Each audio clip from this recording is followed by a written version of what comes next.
Why, hello everyone, and welcome back to the Pink Flame of Liberty. I am off this weekend to Alexandria, Virginia for a Libertarian National Committee meeting, so I am recording this on Thursday evening before I go. And this show is going to be a multi-parter. I don't know how many parts, but I know that I'm not going to get through it all today. So just strap in and get ready, and if you enjoy the topic, just know that you have to come back for subsequent weeks. Now we're continuing on a theme that I had started, I think, in my very first show, and that was the idea of a national divorce. And I had been intrigued by various theories. I had, brought up arguments, counter arguments, and we are going to continue with that. But I want to bring in another concept, and it's the concept called Rothbard's button. Now, those of you who already are of a libertarian persuasion will be familiar with this concept, but I'm going to assume that most of you are not familiar with it. So I'm going to read you a quote from Rothbard and then some excerpts and some back and forth I'm going to have with the experts, with the excerpts of an article that is dealing with this. And the title of the article is, appropriately, go figure, Rothbard's button. And this is what Rothbard said. And Rothbard is Murray Rothbard, who was a very influential libertarian thinker in the early days of the Libertarian Party. It says, the abolitionist is a button pusher who would blister his thumb pushing a button that would abolish the state immediately if such a button exists. Now, Rothbard later went on in the article in which he was talking about this to go, but alas, no such button exists. So, obviously it is just a thought experiment, and I think it is really easy to go, yes, I would blister my thumb, in talking about a thought experiment on something that will not and could not ever happen. I like thought experiments, as much as the next libertarian. We seem to love them quite a bit. And this is going to be one area where maybe my mind will change. At one point, I was very much, yes, I would push that button. Keep me back from that button. But now, I don't think I would. And I'd like to explain why. And then I haven't read through this entire article. I have skimmed through it and decided it would be, good discussion material. And it's from a site that I've gone to multiple times before. And perhaps my objections will be dealt with in this article. Maybe you'll hear in real time me changing my mind. But I don't think so, because it took me a long time to get to where I'm at now. But you never know. And here's the reason. I don't think any of us are innocent in the establishment of the system that we have now. Very few of us were, libertarians popping out of the womb and never did something that we didn't have to do that furthered aggression in our society. Before I was a libertarian, I didn't vote often, but I had voted. And I had voted for people, as all of us nearly have, that have supported and could have been responsible for aggression against other people. None of us have completely clean hands. And I think when you are complicit in placing people in helpless situations, that you have a duty to mitigate, even though you can't use that as an excuse to continue the aggression. I do think that it puts a responsibility on you to, again, mitigate, to find other ways, other non-aggressive ways, to the extent possible. Obviously, you cannot continue to sacrifice future people's rights to remedy your past mistakes. So it's a balancing act. But immediately pushing a button that all of a sudden all the predations of the state would cease, I don't think people have really thought about what that would mean. Anything that was being force funded at the moment, does that mean that all of those things would just stop? If there was people who were on Medicaid and on a lung machine? Would their breathing just stop? Would we cause instant death and just in the pushing of that button? Probably in not terribly many cases, but it doesn't take long to kill a person. It doesn't take long without certain medical care or food for people to die.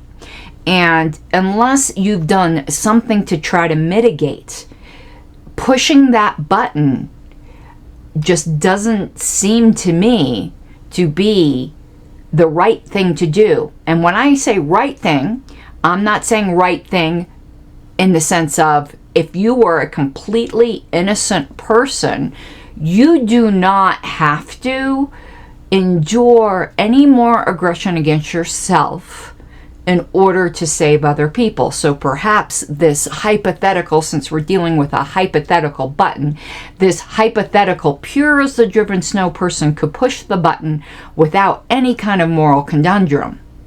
Well, moral's not even the right word, because libertarianism isn't a complete set of morality, without any libertarian conundrum, without any conundrum of justice. But that isn't the position that most of us are in. And I do consider myself an abolitionist, just not a Rothbard's button pusher.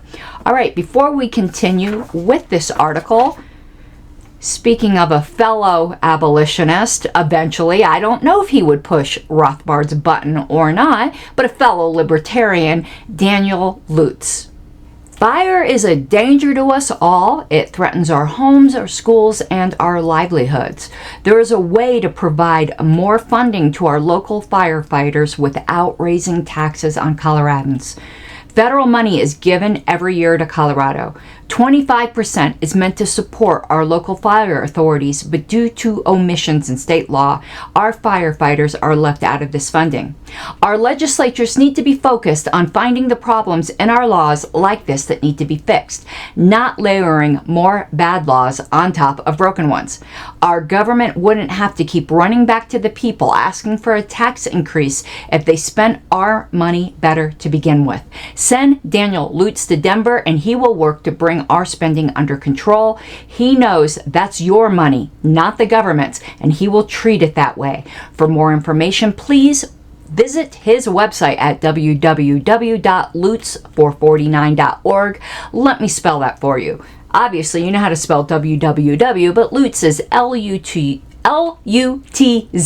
and then spell out the word for, F-O-R, and then the numbers 4 and 9.org. And this was paid for by the committee to elect Daniel Lutz to House District 49. All right, on to the article. This is by Jim Davidson, and this website, it brings back some nostalgia. L. Neil Smith, he was a Coloradan who was a science fiction writer who wrote The Probability Broach, which is a libertarian science fiction novel. I would recommend that you check it out. He passed away, it's been a few years now. He had a stroke, I believe. He was not in good health, and perhaps I'm just trying to make excuses for one of my heroes. He was a hardcore libertarian for most of his life, and then turned into a Trumper before his death. But after some medical issues that might have affected his clarity, but that does not diminish from his prior work. Now, he did not write this article, but it's hosted on his website, and that is ncc-1776.org. There are some great articles there. I'm sure there's some pro-Trump ones as well, but there's some great libertarian ones there. All right. And Jim Davidson says, is it prudent to push the button? I think it is. I think it is the thing everyone who has seen the violence, depredation, suffering, viciousness, brutality, wars, and evil of the state ought to do. Push that button in every way possible, every time the opportunity comes to you. He just redefined the button. So how did he redefine the button? Well, me as a non-button pusher would agree with him that in every way possible, every day, every time the opportunity comes to me, we should try to reduce, diminish, in any way possible, neutralize the violence, depredation, suffering, viciousness, brutality, wars, and evil of the state. But the button is a one-time thing. One and done, as they said. So it's not possible to characterize it this way. The only category it could possibly fall into is the in every way possible. So if this magical button floated to you, you should push it.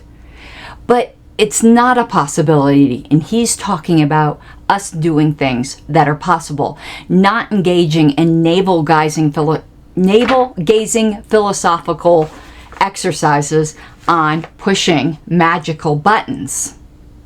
Now here's an interesting paragraph. He says, now on a recent episode of the show, Anarchy Time, I'm going to need to go look for that show. My goodness, I've never heard of that.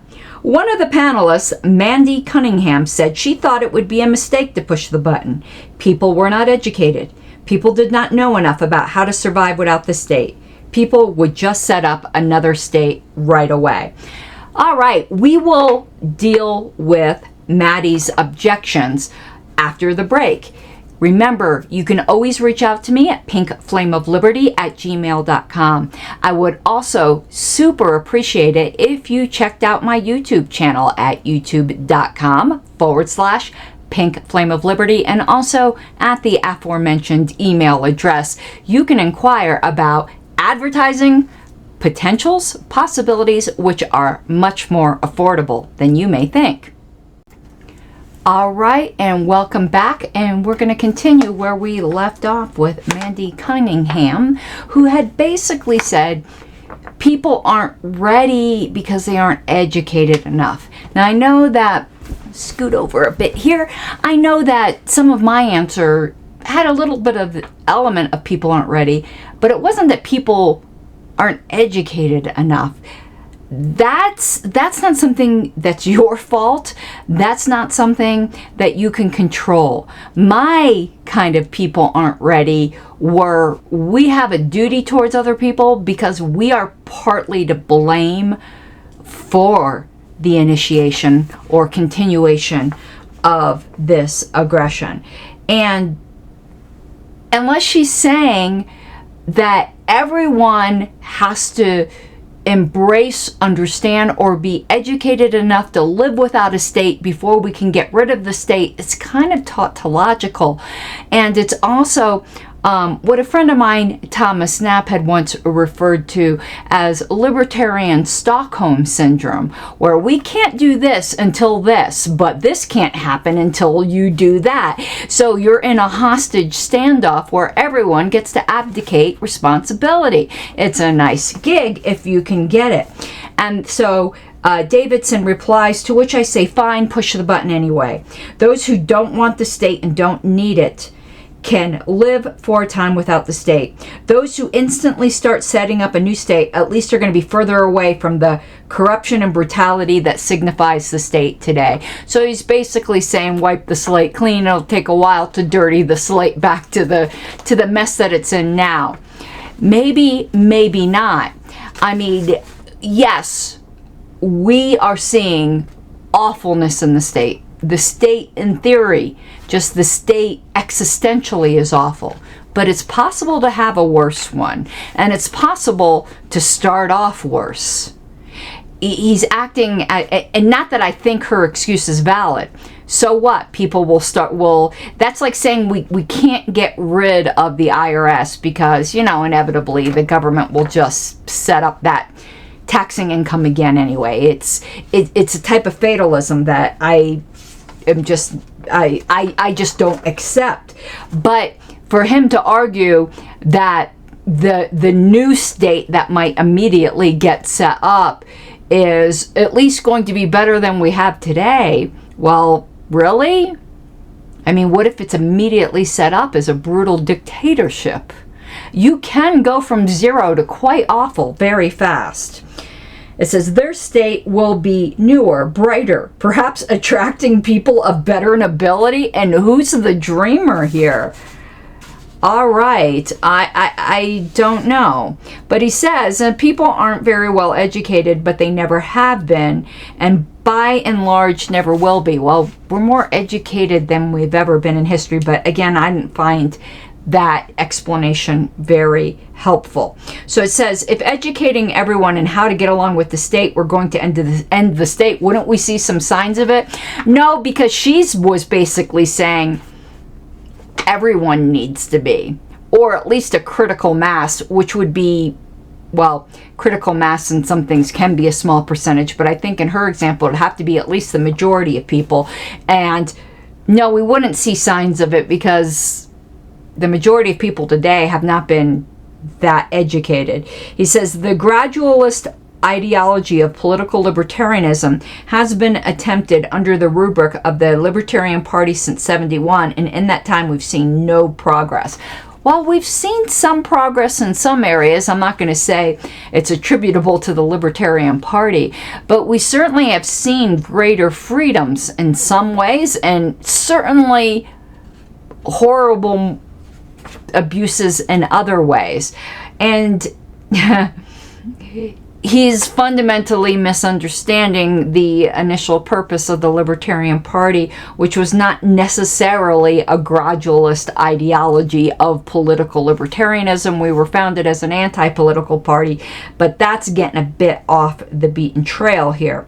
It says, education is a gradualism that never accomplishes freedom from the state. And I would agree with him there. So it is, he calls it capitulation. I absolutely agree. All right, let's see if there's anything else in here. I just wanted to really introduce you to the idea of Rothbard's button. There is something, though, in order to interact with my misgivings, there is a paragraph, an additional paragraph I'd like to read. He said, the goal of the abolitionists who wanted to end slavery was total abolition right now, today. For many years, they worked towards that goal even though they had little means for it. Abolitionists like Harriet Tubman made that goal real for many individual slaves. And, you know, that is a fantastic example. But pointing to someone like Harriet Tubman, she wasn't at all responsible for slavery. I can see how this is an argument against my particular position today, but I still don't see a way around it. Yes, the complete abolition of slavery at that time would have left many people, I'm reasoning my way through it, what would have left many families in the South, you know, from prosperity to starvation, because they were dependent upon slave labor. But they were directly dependent upon a direct, gross infringement of owning another human being. The people today who are dependent upon the state aren't quite, that line isn't quite as direct for most people. The elderly person, you know, who's on the lung machine that I had said earlier, that is not the same as a plantation owner directly owning, you know, other human beings. So, you know, and that is pushing a button to get rid of one system, which left all the other systems intact, even other systems of predation. Rothbard's button is much more universal. So if you were to say to me, would you push a button tomorrow that would get rid of X government system? Yes. But Rothbard's button is get rid of all of them. So I do think in this syllogism, or the logic that they're trying to equate it with slavery abolitionism, it's comparing apples and oranges in a lot of ways. Though philosophically, yes. Was it Garrison who said gradualism in theory is perpetualism? Or he basically said, if you don't ask for everything, if you don't aim for everything, you are basically capitulating to keeping whatever it is you're trying to get rid of in existence in one form or another in perpetuity. And I don't disagree with him there. But I am disagreeing somewhat with this, what I think is the simplistic analogy. So he quotes an article here, and I don't know if this is Rothbard. No, this is somebody quoting Rothbard, and I think it's actually Lou Rockwell. It's on Lou Rockwell's site, but I think this is actually a quote from Lou Rockwell. He said, "The genuine libertarian, then, is in all senses of the word an abolitionist. He would, if he could, abolish instantaneously all invasions of liberty, whether it be in the original coining of the term slavery, or whether it be the manifest other instances of state oppression. He would, in the words of another libertarian in a similar connection, blister my thumb pushing that button." Well, if he means every single thing in one button, then I guess Mr. Rockwell would not consider me a genuine libertarian. But that's kind of the libertarian pastime, isn't it? Declaring other libertarians not libertarian, which means I probably reached peak libertarian. All right, that's it for that section. Are you in the market to buy or sell your home? I would hope that you would consider engaging a liberty-loving realtor that I can vouch for on the highest terms possible. My husband, Wayne Harlos of the Harlos Real Estate Team, and not just because he's my husband and obviously has very excellent taste and likes pink hair. We have shared a home office for years, and in that time, I've seen the utmost time and care he takes with every single client. I have bought and sold several homes in the past and never did my realtor, except for, the time when Wayne was involved in at least some portions of the transaction, take the time and care that he does, no matter the dollar value.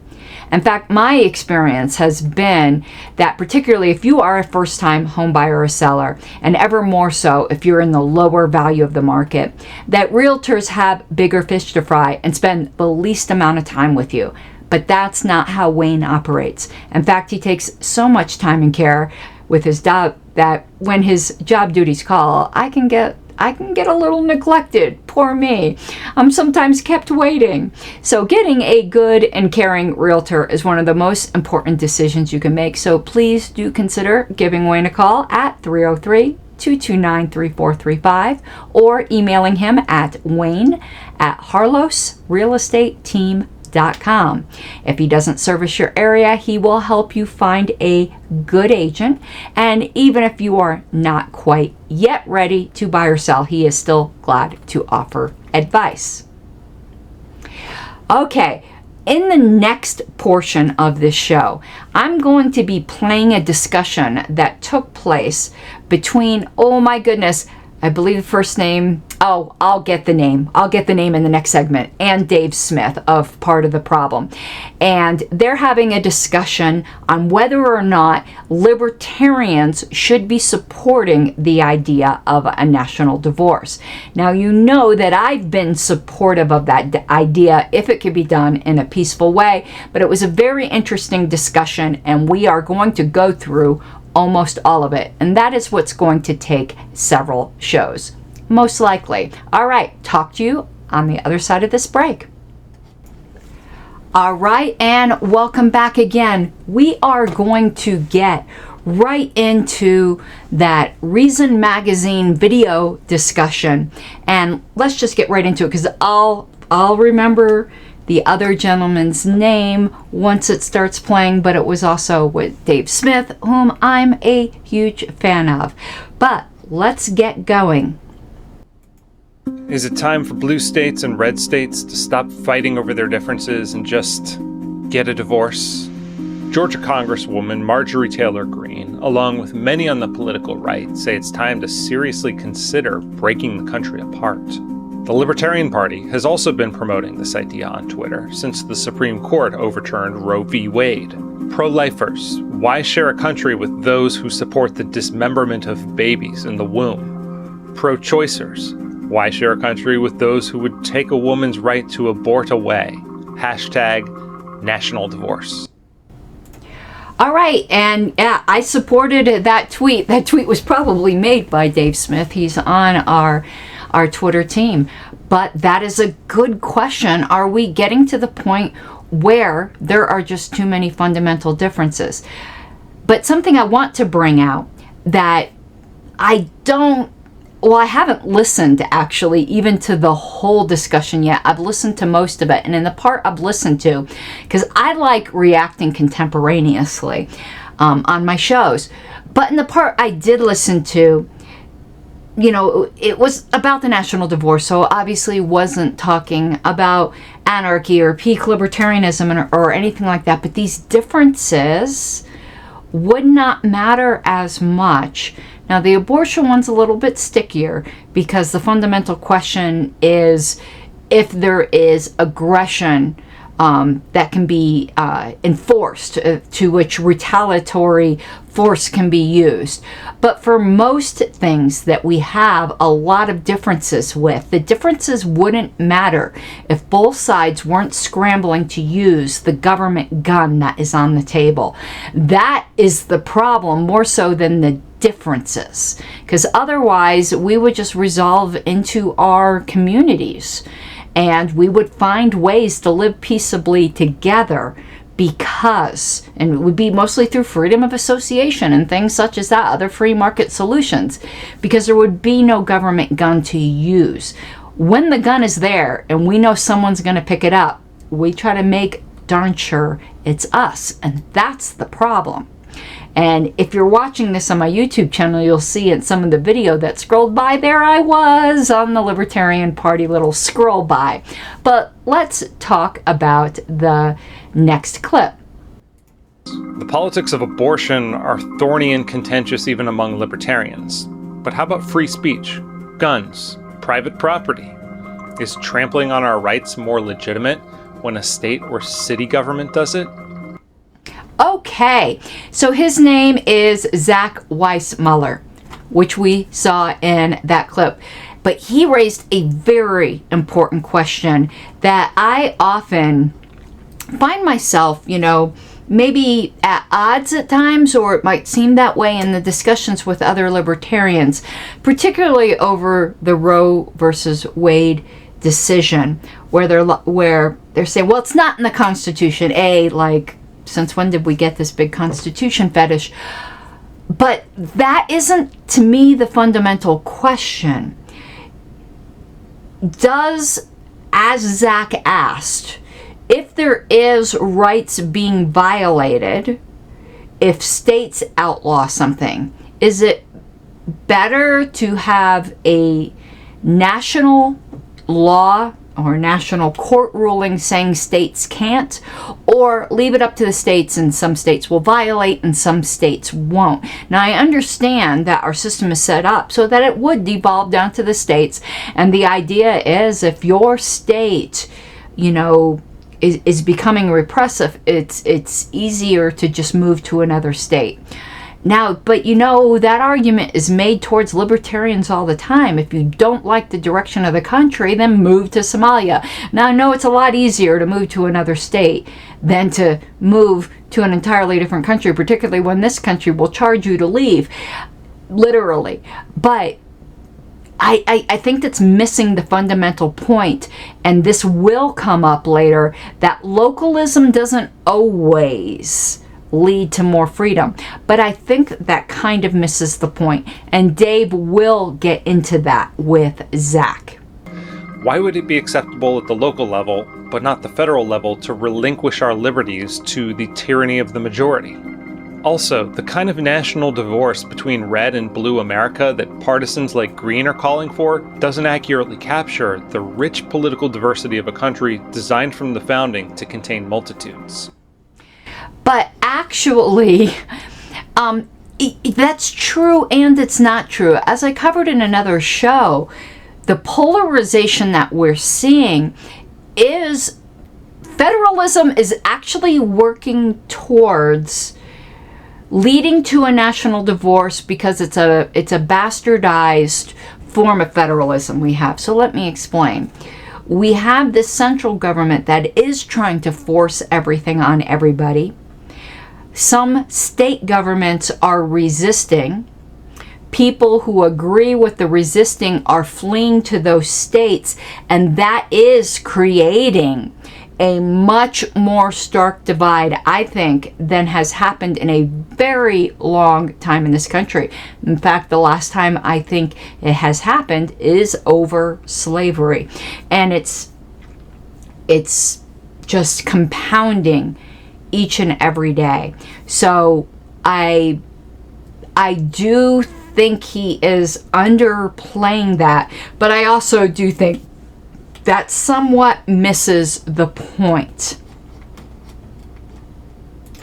And one thing, you'll note in this conversation is that he focuses very much on a consequentialist ethic rather than a deontological ethic, which is a rule-based ethic.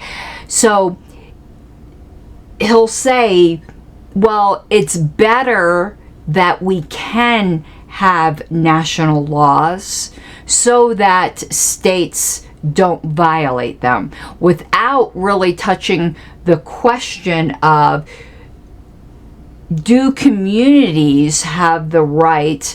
Now, even as a libertarian, I'm kind of like cringing at saying that, because communities don't have rights, individuals within them. But I'm just saying, even within that paradigm, do smaller units of people have the right to say, well, we don't want to be part of this larger unit, even though it could be better for the whole mass of people? Why should we, as a smaller unit, have to be part of this for the greater good? I mean, wasn't the Declaration of Independence by consent of the governed? And if this particular smaller unit does not consent, but it's better for everybody else if they stay, whether they want to or not, is it then legitimate to argue that they should stay? When I tweeted that talk of a national divorce applies, there are only two sides, and that you must choose one, and that the whole movement is really about tribal rage, I got a lot of pushback, including in the form of this map, showing America divided into hundreds of mini-states, suggesting that we can balkanize into a limitless number of political tribes.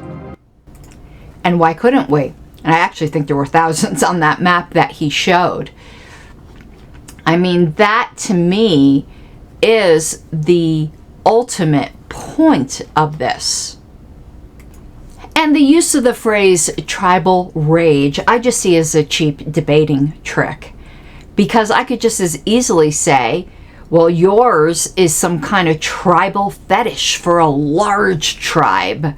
We can call all perspectives and this particular debate a form of tribalism, as if tribalism is always bad. Now, it's a word that generally has negative connotations. So using it, you are using a rhetorical flourish to make the other side look bad, but it could just as easily be used against the case for not divorcing, for staying together. I love how it gets people thinking about something that seems almost off limits. I talked about the possibility of a national divorce with Dave Smith, a comedian, podcast host, and possible Libertarian Party candidate for president. He says the topic is a political litmus test. I think the question becomes, how bad do you really think this current situation is? Like, how bad? Is it an inconvenience? Is it not the most desirable one? Or is this something that is really dangerous? And I think the situation of us being a union right now is very dangerous. Okay, I think it was somewhat of a misrepresentation, not entirely, but I think it led to a wrong impression of Dave's position by calling it a political litmus test, as if you didn't agree it was so bad now that, somehow you're politically less than. But it was a litmus test in that if you really think it's bad, then this is the direction you would go. Rather than some sort of value judgment on your political worthiness, it was a value judgment on how bad you think things are. And in that, I think I would agree with Dave. Though, I don't know. I think you can think things are super, super bad and still shy away from that for other reasons. And I think Zach will give some of them, though I don't find them persuasive. Obviously, I am on the side of Dave when it comes to this, but I do think it's a very interesting discussion. Even if we weren't in this divisive type of situation, we are too diverse to be by one gun to rule them all type thing, with the way that our government has turned out to be. I know it was supposed to be more federalistic, but as Spooner said, the Constitution was either designed for things to turn out exactly as they have, or it was powerless to prevent it. And we are back, and as I said, this will take several episodes, since I don't think we are even 6 minutes in, and we've just got 10 minutes left in the show, and it's a 30-minute interview or little discussion there with Zach and Dave Smith. But let's go right on to the next clip. I believe that not only are we in this white-hot culture war because of how big the government has gotten, and everybody's fighting over who gets to rule over the other half of Americans when they seize control of this central national government. There's also a lot of concerns about what keeping this together might look like. And hey, we might democratically elect a real deal fascist. I mean, you know, who personally, I could argue that we already did that with George W. Bush and Dick Cheney, and then Obama, and then Donald Trump, but it could be a lot worse than that. So there are scary possibilities all around. The question is, which one is more likely to yield better results? So Dave explains he's talking about probability, so he is engaging Zach in his consequentialist argument. Now, that's not necessarily where I would go. Not a consequentialist myself, and I'm not saying Dave is. I'm not very good at engaging consequentialist arguments, but I would agree with everything Dave had said there. I agree that there certainly could be a point where talking about breaking this thing up would make sense if a real fascist, 1930s style fascists took control in the US. And I'm not willing to rule that out either. And I might find myself more on your side if that were to happen. So I think maybe the disagreement is how unsalvageable is this right now? Because we do have other methods to force decentralization. Okay, but what multiple points here. But what is decentralization? I would say the ultimate in decentralization is what Dave is proposing. But now I'm starting to see Dave's point about a political litmus test. So to Zach, it hasn't gotten bad enough yet.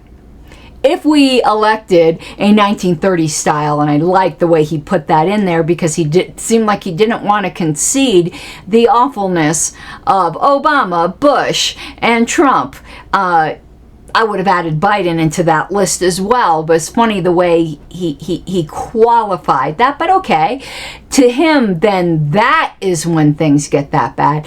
But somehow I think he might still say, oh, but we have other means, that the idea of the breaking apart, it's like the idea of manifest destiny still exists in our cultural soul, is kind of the way I'm seeing it, which is, ding, ding, ding, a tribalism of a sort.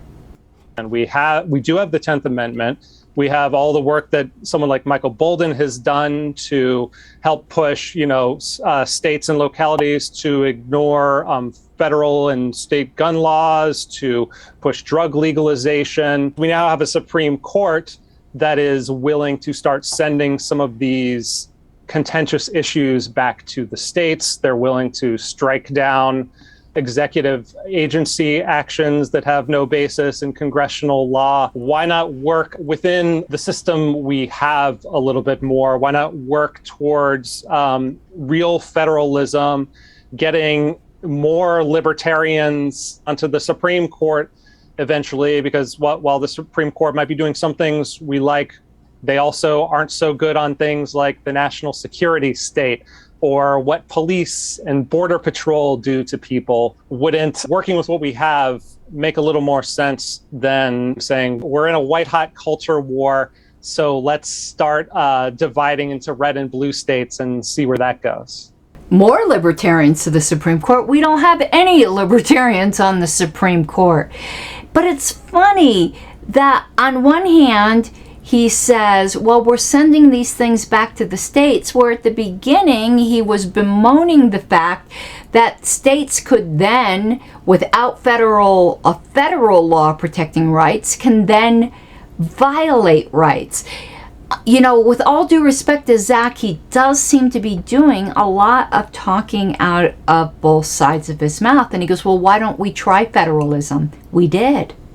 We did, and it devolved into what we have now. The republic, if you can keep it. We can't keep it. I don't think it's keepable. Not at this size.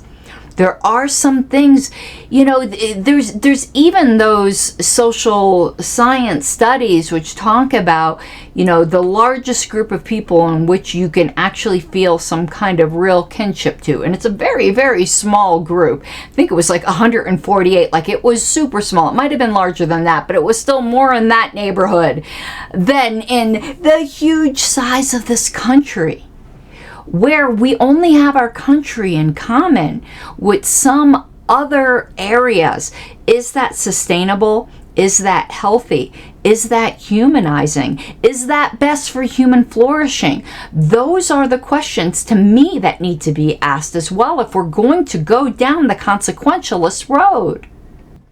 I don't disagree with any of that. I just see it as kind of a false choice. Like, I love Michael Bolton, both as a person, and is a good friend of mine, but both as a person, and I love the 10th Amendment Center. I think that's fantastic. I think anywhere you can nullify any law is great. And anywhere that you can see a little bit more decentralization, a little bit more federalism, I'm for all of that.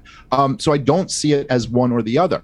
But I guess the question kind of comes down to, like, do you believe that a group of people has the right to secede from a government that they don't want to be part of? And if you believe that, then you're at least in principle not opposed to the legality of a national divorce. Yeah. And I do think that we've kind of reached a point in America where it's very reasonable to ask this question when you see where so many people are, how divided these different portions of the country are, and to say, well, why exactly is it that you guys want to be together? And is it for the good of the children, right? Isn't that what's normally said in a marriage? And I do think it is at least a question we need to ask. And if we don't have the discussions, the possibilities, if this is going to happen, and some people do see it as an inevitability that it won't be peaceful if we're not talking about it first. If it's the thing that nobody says, but a lot of people are thinking. And what is secession but nullification on a larger ground? And I like how Dave did get back to the deontological question. Do you believe in the fundamental statement of the Declaration of Independence, that it's by consent of the governed? And if the governed no longer consent, even if the reasons are unreasonable, can they be forced in? That is the question. Is this a shotgun wedding? Is this the Hotel California? I do worry that it's a throwing the baby out with the bathwater situation, because even with the example of lockdowns, the federal courts are the ones who intervened in some of these blue states like California, where I was living at the time, and said, you know what? You can't just shut down churches indefinitely. And so that's the point that I think is worth pondering and perhaps preserving from a libertarian perspective, is the idea that here in the United States, we happen to have a constitution that is based on very libertarian principles of protecting natural rights. And I grant almost all of what you're saying, in that many times that is not upheld and it's ignored, but it is still a source that can be drawn upon occasionally to restrain state action at the state level. Okay, but the same Supreme Court upheld Obamacare. So, you can point to good decisions and bad decisions. Are the decisions better made more locally? What is more likely to lead to greater freedom and greater respect for local conditions and local desires? That's the question. And if things get out of control, what is more easily fixable? I don't think anyone is saying that there can't be local tyrants. But the idea is local tyrants are easier to overthrow, at least in theory. All right, we will be getting back next episode to the rest of this discussion. And again, we are barely 1/3 of the way through. But I think Dave is more than absolutely correct that this is a discussion that needs to be had. Do we really think this polarization is going to slow down? Or do you see it speeding up with the next election, no matter what happens?